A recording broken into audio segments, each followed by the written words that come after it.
Este proyecto es realizado por la Universidad Nacional de Colombia y con apoyo de las organizaciones Raizal Youth y Providencia Food Producers Association Agroprovidencia, financiado por la Convocatoria Nacional de Extensión Solidaria como apoyo a procesos de recuperación y reconstrucción del archipiélago de San Andrés, Providencia y Santa Catalina, con la participación del Grupo Derecho y Política Ambiental dirigido por la profesora Catalina Toro de la Facultad de Derecho y el Grupo Agricultura, Ambiente y Sociedad dirigido por el profesor Álvaro Acevedo de la Facultad de Ciencias Agrarias. El proyecto Reconstrucción de Territorios Resilientes, recuperación colectiva del patrimonio cultural, arquitectónico y agroecológico en el archipiélago de San Andrés, Providencia y Santa Catalina frente al desastre del huracán Iota, es una iniciativa que busca visibilizar y apoyar la lucha de las comunidades por reconstruir y preservar un legado ancestral que ha hecho parte de su memoria e identidad. No obstante, este legado ha estado amenazado por sucesivas intervenciones de culturas y prácticas externas al ámbito caribeño, la importación de materiales del centro del país y la interrupción del comercio de materia prima con sus vecinos del Caribe Occidental ha afectado en las últimas décadas sus tradiciones relacionadas con la construcción de casas y edificios de maderas finas. Asimismo, la instalación de supermercados y modelos de consumo en la década de los 90 afectó la base alimentaria y cambió parte de las tradiciones ligadas a la pesca y a los cultivos locales. Históricamente, Providencia y Santa Catalina se caracterizaron por su autosuficiencia alimentaria y sus mercados locales, que aún existen y buscan sostenerse y crecer con el rescate e implementación de saberes ancestrales apoyados en técnicas agrícolas. Con el paso del huracán Iota en noviembre de 2020, esta intervención ha llegado a su máxima expresión debido a que el proceso de reconstrucción no ha tenido en cuenta la participación de los afectados por este desastre y además han utilizado técnicas y materiales ajenos a los que localmente han funcionado en su historia ambiental y arquitectónica. El 16 de noviembre de 2020, el huracán Iota, una tormenta ciclónica categoría 5, destruyó el 98% de las edificaciones en las islas de Old Providence and Santa Catalina, en el archipiélago de San Andrés, Providencia y Santa Catalina, Colombia. Como era de noche, uno no podía ver qué estaba pasando, uno solo oía cosas que se rompían, cosas que... y mi lavadora estaba ahí y se desapareció. Nunca supimos dónde salió volando esa lavadora. En la noche esa, cuando yo estaba en el baño ese que da precisamente donde yo podía supuestamente ver al convento. Y mi sobrina me dijo, Fanny, oye, pero ¿tú ves el convento? Yo le dije, sí, eso debe estar ahí.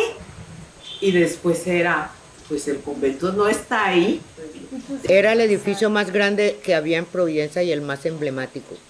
¿Por qué? Porque ese edificio se construyó en el año de 1932 con puros raizales, expertos en las construcciones raizales, o sea, en lo ancestral. Y las maderas muy finas. Las maderas eran de pino hondureño y por eso se conservó tantos años. Los huracanes del pasado podrían ser recortados por la introducción de nuevos materiales constructivos relacionados a las necesidades de tener casas más resistentes.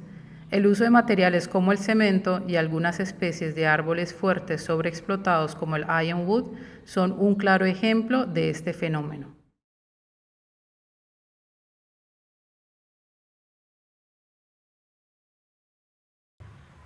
Cuéntanos un poco de tu casa de madera, de la casa donde tú estuviste de niño y luego las casas en las que tú viviste.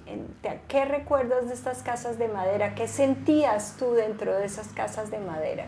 Bueno, mi casa de mi papá y mamá era una casa de 2 pisos, arriba y abajo. Y tenía la escalera adentro, para uno subir y bajar, ¿sí? Y tenía ¿Pilotes? tenía pilotes grandes y esas casas duran hasta 100 años 100 años. por la madera que tenía, porque era una madera bien hecho esas maderas y no necesitaban ni pintura. ¿De dónde venían esas maderas? De Miami. De La Estados madera Unidos. venía de Miami, Estados Unidos. Y los pilotes eran en Matarratón. No, los pilotes era una madera que se llama hierro. Ironwood. Ironwood, sí. Ironwood, Sí, claro. eso era el piloto de esa Madera de hierro era, y que había Tan- mucho en la isla. Sí, sí. Y resistía 100 años. 100 años, sí. 100 años.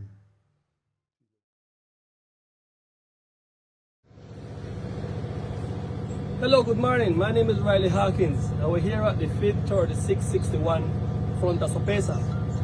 The consortium who building this house is Consorcio CC3. The man is doing a good work with what they're starting out with, but when they come to the board work, they start to use two types of material. A bad material where light as cotton, where wood light is going to take in a short time, and they have also a good board.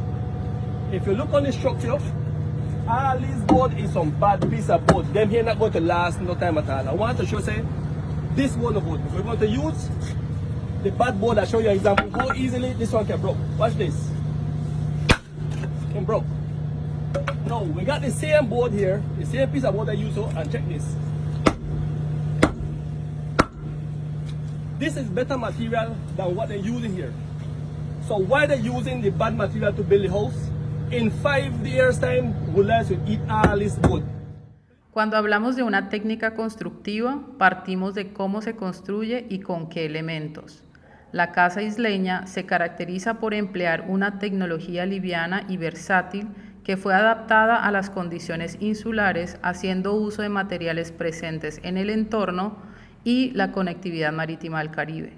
Estos procesos son recordados y son parte de la memoria de los carpinteros que participaron de esas construcciones.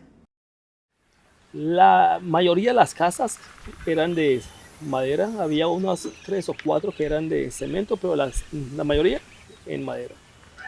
Mi casa de mis abuelos era de madera, y la de mi mamá también de madera. Y aprovechando toda la madera que estaba disponible en el momento, entonces yo decía, yo quiero una casa típica de madera. No tengo la información de exactamente de dónde provino el estilo, pero tenía su ciencia, o sea, tenía unos techos con altillos altos. ¿Y por qué? ¿No? Que eso ayudaba a cortar la brisa y ayudaba a que el agua se corriera más rápido y evitara que el zinc se pudriera a corto plazo. El baño jugaba un punto muy esencial que estaba normalmente despegado de la casa. Fuera, sí. O sea, porque no había sistema de séptico, no había alcantarillado en esos tiempos. Entonces, comenzaban uno haciendo una casa prácticamente rectangular, casi cuadrada, con una habitación principal y una sala. Sobre ella muchos tenían altillos, algunos no. Pero ese altillo servía de habitación. Entonces contaba ahí con 2 habitaciones la casa. La cocina se construía pegado a la casa. La mayoría tenía como un desnivel. Salía de la sala y bajaba un nivel para llegar a la cocina. Pero ese nivel después llegaba y conectaba con el del balcón. Que usted entraba al balcón y podía entrar directamente a la cocina sin necesidad de entrar por la sala. Una casa en madera era delicioso, uno se acostaba en el suelo, uno se sentaba allí con los abuelos en sus rocking chair, unas sillas que eran como unas mecedoras. No, ese espacio era maravilloso, o sea, vivir con casa de madera, y de hecho aquí en Aguadulce, donde yo vivo, pues gran parte de la casa es de madera. Y había mucha ventilación. ¿Qué se sentía en esas casas? Y además, ¿cómo era cómo era esa vida comunitaria y esa parte de que hoy está dentro de la vivienda que era afuera, los baños, las cocinas. Sí, es un cambio, es un gran cambio en esa parte, porque sobre todo en la cocina, los fireside que llamábamos nosotros, era siempre bueno, porque entonces está la casa, pero toda la parte social se está desarrollando alrededor del fogón que está allá afuera, ¿sí? Entonces era muy, muy especial porque estás cocinando, pero está el vecino sentado, está la amiga sentado y todo el mundo está alrededor de ese fireside, ¿sí? Pero pues con el tiempo eso se fue transformándose mucho en la arquitectura local. Todo ya se va integrando, la familia se integra hacia adentro. Respecto a la identidad que se tiene de los colores de las viviendas, es importante resaltar que hace parte de un cambio cultural más grande. Desde una perspectiva histórica, la arquitectura isleña muestra un cambio evidente en los colores de las casas. Eso se debe por una parte a la disponibilidad de ciertos pigmentos, pero sobre todo a las creencias religiosas, ya que tradicionalmente se buscaba tener casas sobrias y discretas con colores habano, azules, grises y verdes. Muchas casas que tienen mucho color. Hoy en día todos tienen como casi los mismos colores. ¿Algún pero color en especial? Porque ayer que estábamos entrevistando esos días en Suroeste, nos hablaba el señor allá del color gris y un color como plomizo. Y la casa de mi mamá también era gris, ¿sí? Recordando, sí, nosotros en nuestra casa era gris. Gris combinada con otro color. Con café. La mía era con gris con café. De acuerdo a Clara Eugenia Sánchez en su libro The Last China Closet, donde se explora la manera en la cual están constituidas las casas isleñas desde diferentes tipologías, podemos encontrar distintos modelos de vivienda que parten de una unidad básica, con ampliación y variaciones en la parte superior de la vivienda. A continuación, podemos ver algunos ejemplos de estas construcciones típicas.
La vivienda isleña cuenta con un variado repertorio de detalles técnicos y constructivos que en un conjunto determinan el lenguaje característico de la isla, pero también le dan identidad a cada unidad habitacional. Los elementos característicos de estos detalles ornamentales y decorativos se encuentran presentes en las puertas principales, ventanas, barandas, espejos y remates de la cubierta. El material principal que se trabaja en estos detalles es la madera.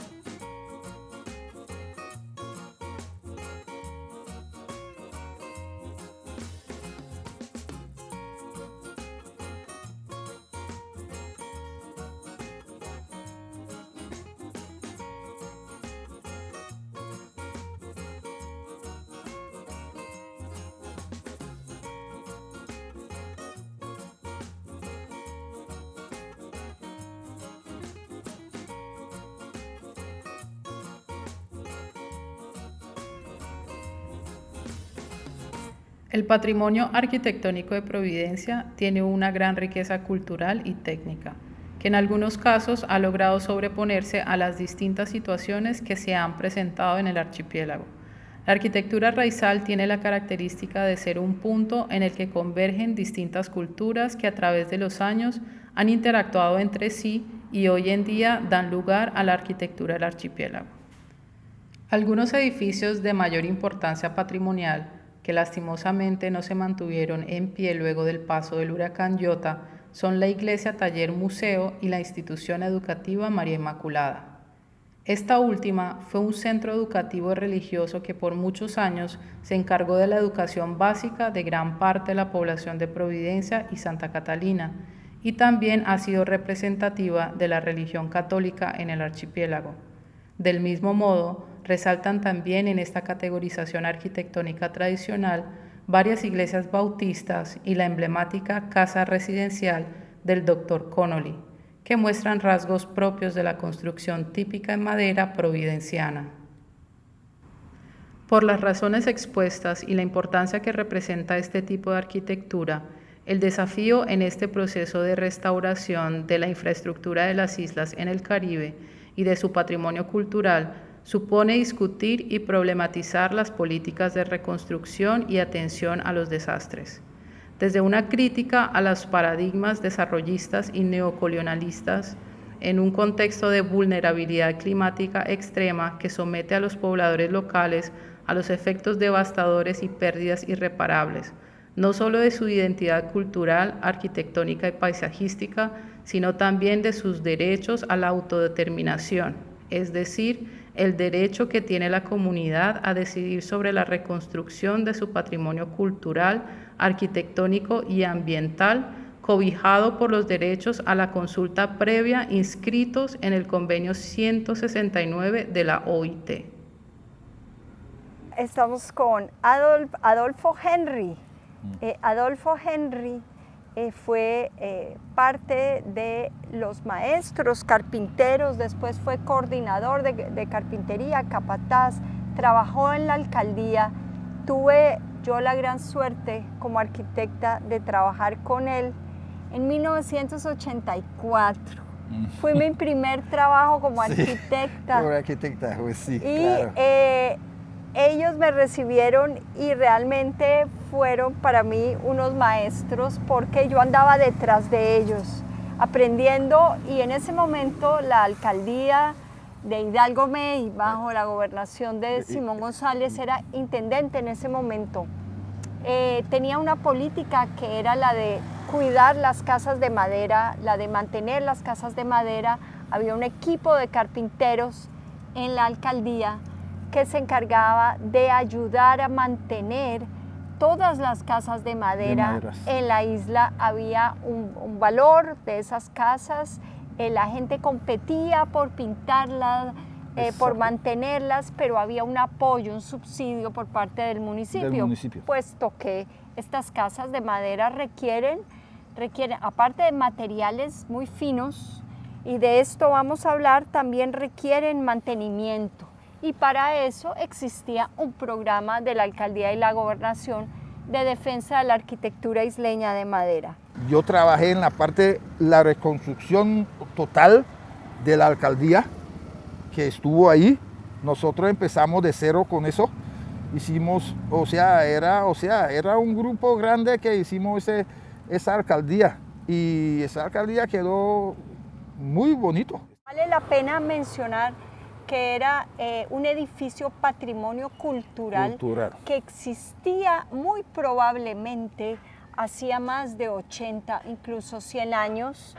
Tenemos unas fotos en blanco y negro muy antiguas de la alcaldía, pero como era patrimonio cultural, el mandato fue reconstruir la alcaldía como era, pero con materiales de muchísima calidad, aprovechando que ese era el momento en que había un respaldo para la construcción de madera. Se armó un equipo, con el equipo que trabajaba en el municipio. Tú nos hablaste de Félix Robinson y sus hermanos, Mr. Bahar, Ulises Dawkins, Máximo Livingston, el señor Serrano, Pastor Garay, Eddie Hawkins, Teddy Shogren, entre ellos también estaban los hermanos de Félix Robinson, Fidel y Marcos, y el arquitecto era Fernando Correal. Con quien, claro que nos conocimos en esa época. Recordemos entonces la importancia que tenía ese edificio y que este fue uno de los edificios emblemáticos que fue destruido por el huracán Iota. Destruido no, quedó en su primer piso intacto. Solo había que reconstruir el segundo piso y hubiera sido probablemente el primer edificio reconstruido después del huracán. Claro, es de esas decisiones que uno no comprende, ¿no? El patrimonio arquitectónico de madera que resiste un huracán categoría 5. Y uno de los asuntos que pues nos duele a quienes participamos en esta arquitectura de madera fue escuchar que el gobierno quería reconstruir en otros materiales. Un mes después del huracán vimos varias casas de madera que permanecieron, que no se cayeron. Incluso una casa en Aguamansa de madera conservó sus techos. Era una casa que tenía más de 100 años. Claro, unas casas viejas y aguantó el huracán. Lo que quiere decir que la arquitectura de madera tiene lecciones que darnos sobre cómo manejar la arquitectura resistente a los huracanes. ¿Cómo lo explicas tú? No, o sea, yo digo, o sea, si uno van a construir una casa, uno tiene que empezar de abajo. O sea, hay que tener los palos bien clavados. Eso es lo primero. O sea, hay que asegurar la parte de abajo bien asegurado. Porque ahí es donde se va a empezar a mover. ¿Ya me entiende? Entonces, porque en ese entonces la gente usaba clavo de 2,5 para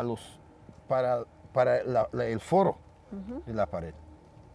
Y eso era muy importante. Nosotros estamos usando clavo de 2 pulgadas. Ellos usaban de 2,5. Era clavo más grande, entonces aguantaba más. Los clavos que ellos usaban para los postes eran unos clavos más largos que ahora. Por eso tuve que esa casa vieja aguantó, porque tenía clavos bien clavados.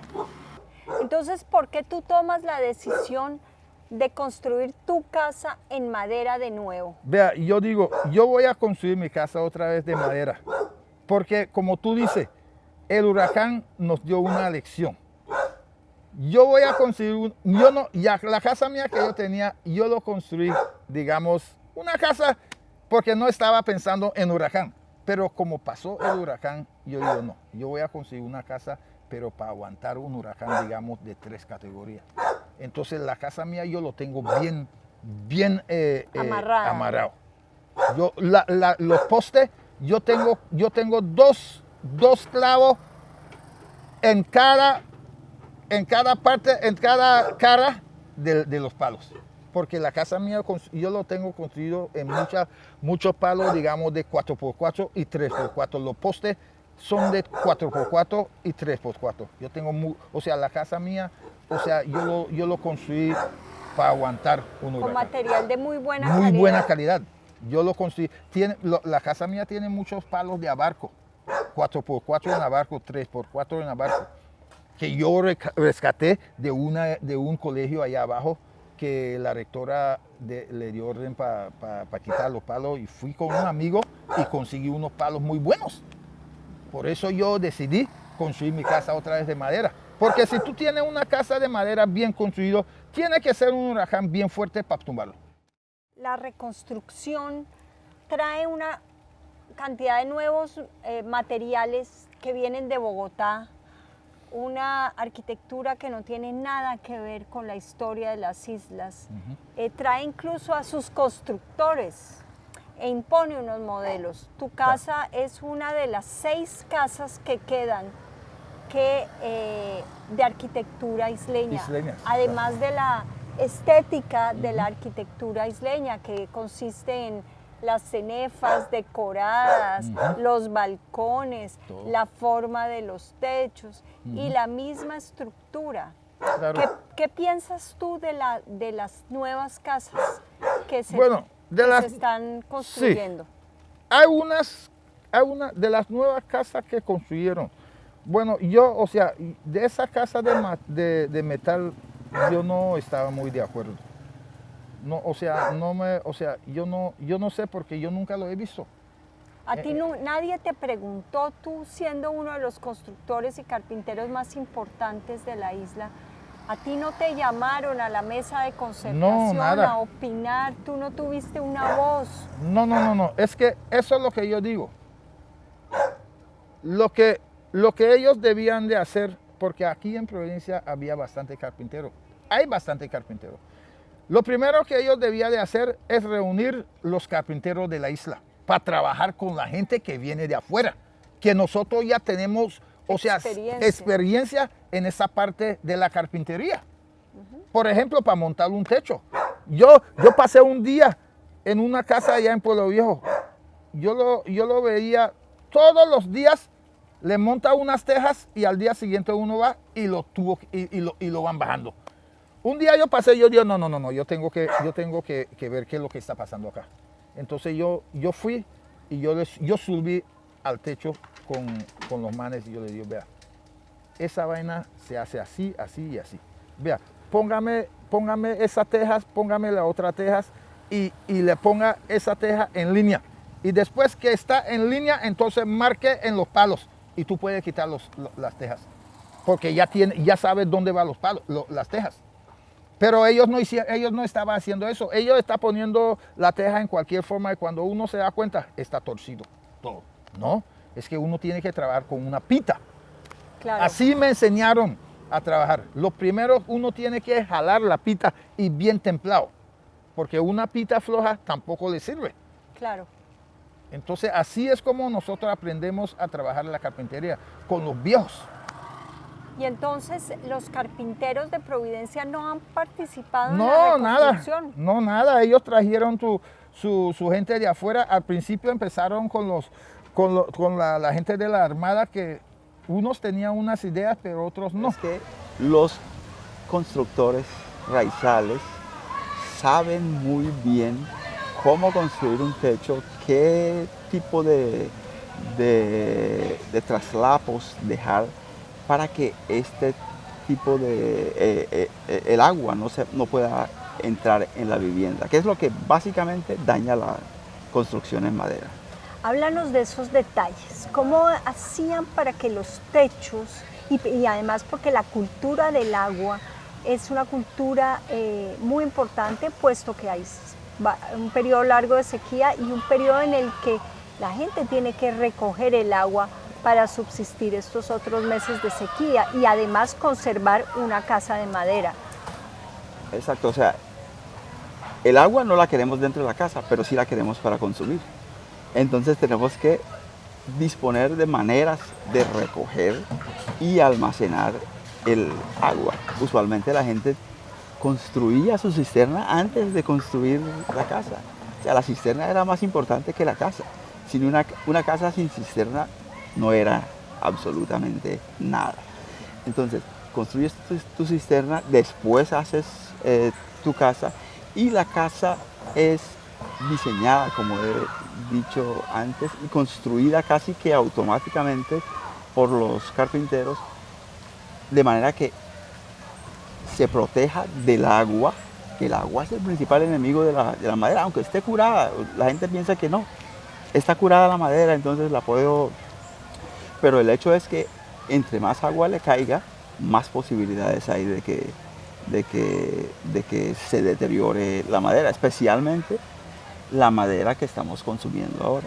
Entonces, la razón de ser de los balcones alrededor de las casas, de esos aleros alargados, era sobre todo no solo estético, se fue convirtiendo en un elemento estético, pero tenía una función en términos de protección. Exacto, eso se llama protección por diseño.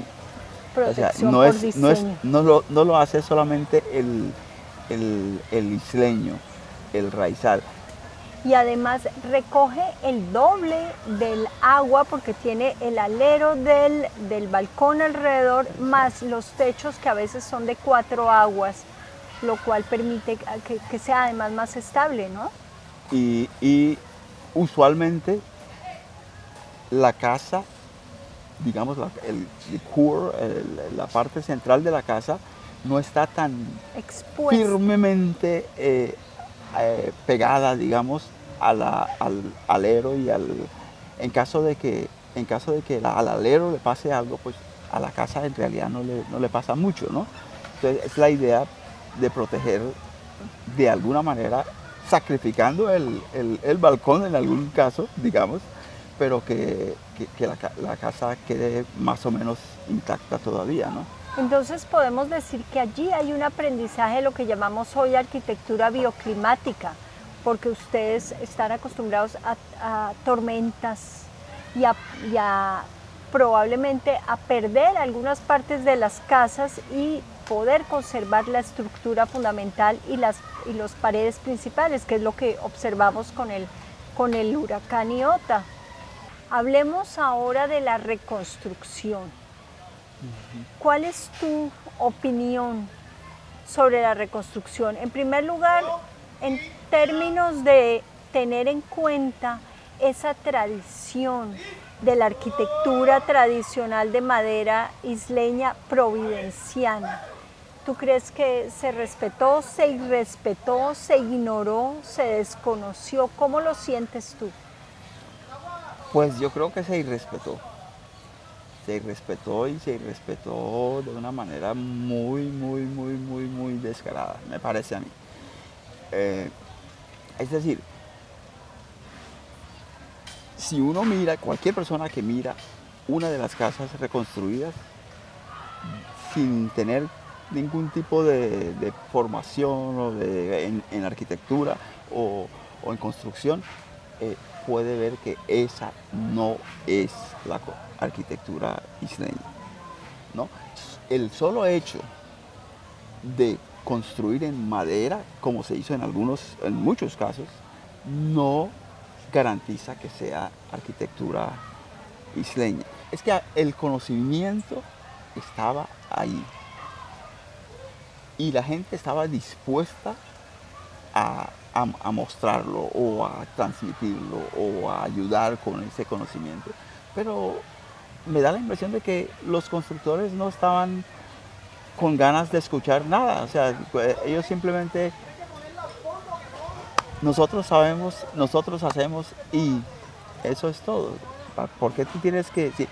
Además de eso, decían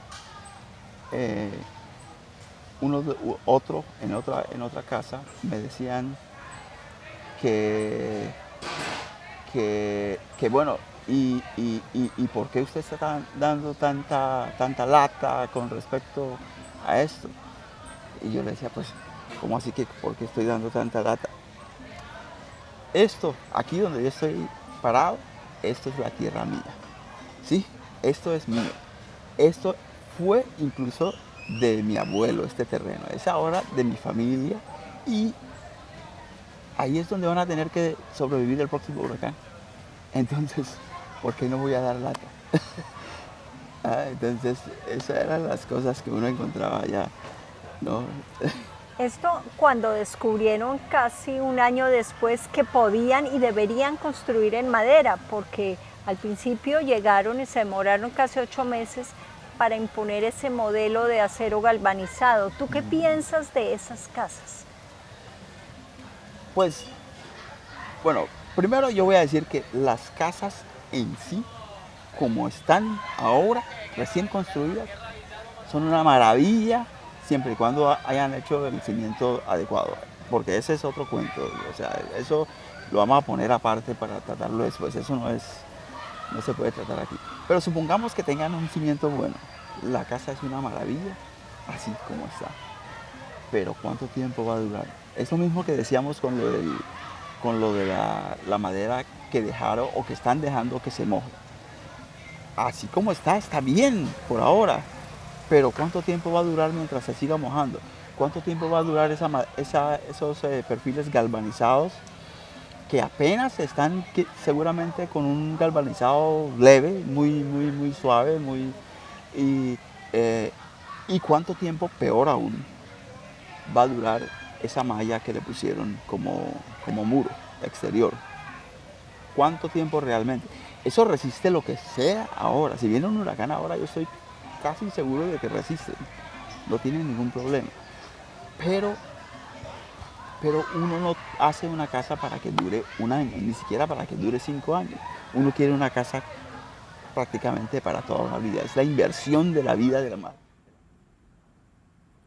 Desde la perspectiva de la comunidad, tuvimos la oportunidad de acercarnos también a las problemáticas que han derivado de la situación climática y la negligencia del gobierno nacional para presentar soluciones frente a los daños causados en los hogares e infraestructura general de las islas.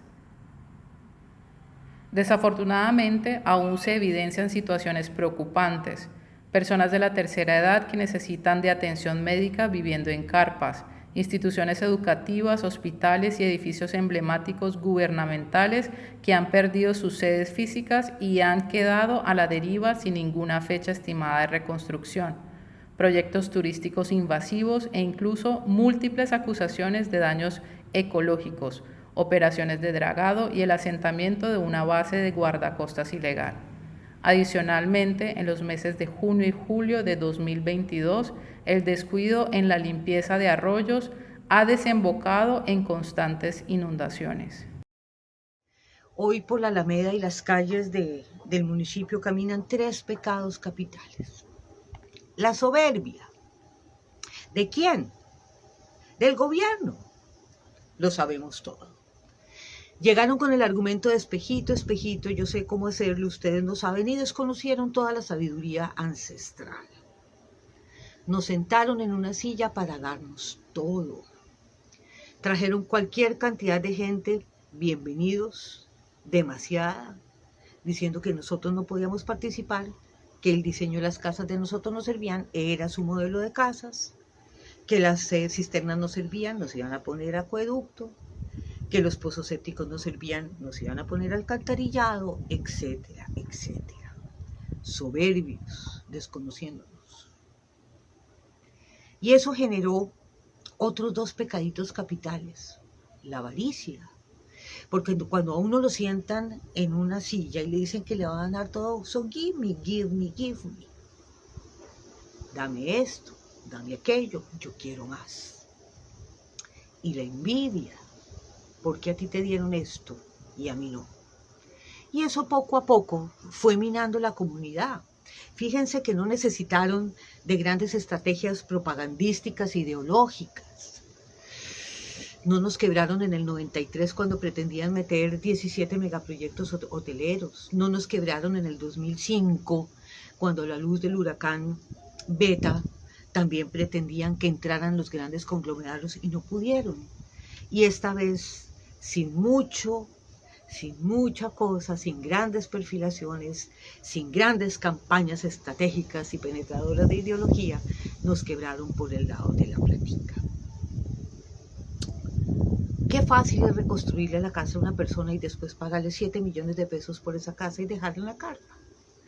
Y ahora cuando se vayan todo, ¿qué va a pasar con esa casa? Yo ya me acostumbré a recibir 7 millones de pesos. Yo ya compré el Bader para que me lo alquilaran por mucha platica. Yo ya compré más de una moto para alquilar. Yo tengo un ejemplo muy triste. Nosotros teníamos más de 30 taxistas que no fueron reparados porque no son objeto de reparación. Pero aquí hay cualquier cantidad de carros. Entonces ya no alquilo mi cosita, sino que ya quiero otra cosa. En fin, nos dieron a probar el sabor de una sociedad a la que nosotros nos negamos por mucho tiempo, por 200 años van a ser. Nos negamos al capitalismo salvaje, nos negamos a la comunidad estratificada, nos negamos a la desigualdad, porque además incluyeron en el libreto argumentos que aquí no existían. La discriminación, el racismo, tú eres blanco, yo no soy blanco, tú eres paña, yo no soy paña, tú no puedes pedir eso porque no tienes derecho a eso, etc. ¿Qué va a pasar? Ayer algunos de los comentarios decían, después de la tormenta viene la calma. Es que la tormenta no ha empezado. La tormenta va a empezar cuando toda la gente se vaya y dejen una comunidad que por espacio de 2 años empezó a recibir cualquier cantidad de prebendas que no tenían antes, sin entender que algunas eran su derecho. Hoy la gente le agradece por las intervenciones. ¿Por qué? Si es un derecho adquirido. Es un derecho adquirido. Lo que decíamos nosotros ayer, la Cámara de Comercio de Don Olivo data del 25 de enero de 1995, 27 años, cuando apareció la Cámara de Comercio, o sea que de ahí para atrás existíamos antes. Entonces uno reflexiona, pero ayer con todos los comentarios, con alegría me di cuenta que estamos empezando a reflexionar, que la comunidad está empezando a darse cuenta de lo que está pasando.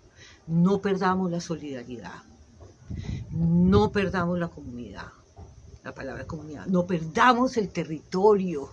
Ya se empiezan a escuchar intentos de megaproyectos, ya se empiezan a escuchar que quieren más bases navales o militares, ya se empiezan a escuchar que hay mucha gente la que vino que se va a quedar, ya se empieza a escuchar que muchos contratistas compraron casita o lote. Reflexionemos y pensamos qué es lo que queremos de estas islas tan lindas y únicas que tenemos.